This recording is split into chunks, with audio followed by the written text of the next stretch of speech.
ఏళ్లు దాటినా పెళ్లి చేసుకొని టాలీవుడ్ హీరోలు. పెళ్లి అనేది జీవితంలో ఒక భాగం కావాలి. అయితే ప్రస్తుత కాలంలో సినీ పరిశ్రమలో ఉన్న స్టార్ హీరోలు కొంతమంది వయసు పెరుగుతున్నా పెళ్లి చేసుకోవడానికి సిద్ధంగా లేరు. పెళ్లి మాటను దాటేస్తూ సినిమాలతో బిజీగా గడిపేస్తున్నారు. ఆ హీరోలు ఎవరో ఇప్పుడు చూద్దాం. పాన్ ఇండియా స్టార్గా ఎదిగిన ప్రభాస్ 43 సంవత్సరాలు దాటినా పెళ్లి మాట ఎత్తడం లేదు. సినిమాలు చేస్తూ బిజీగా గడిపేస్తున్నాడు. 45 సంవత్సరాల విశాల్ కూడా పెళ్లిని వాయిదా వేస్తున్నాడు. మొదట ప్రముఖ నటి వరలక్ష్మి శరత్ కుమార్తో ప్రేమలో ఉండి వివాహం చేసుకుంటామని ప్రకటించినా ఆ తర్వాత విభేదాలు వచ్చాయి. ఆ తర్వాత 2019లో వైజాగ్ అమ్మాయి అనిషాతో ఎంగేజ్మెంట్ చేసుకున్నా పెళ్లి వరకు వెళ్ళలేదు.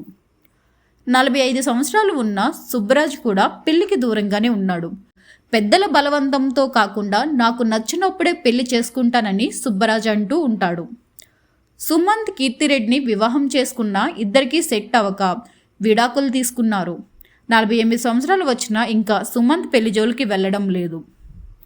4 పదులు దాటినా పెళ్లి ఊసి ఎత్తడం లేదు. హీరో తరుణ్ ఒకప్పుడు లవర్ బాయ్ ఇమేజ్తో దూసుకుపోయిన ఈ హీరో ప్రస్తుతం ఇండస్ట్రీకి దూరం అయ్యారు. దీనిపై మీ అభిప్రాయాన్ని మాకు కామెంట్ రూపంలో తెలియజేయండి.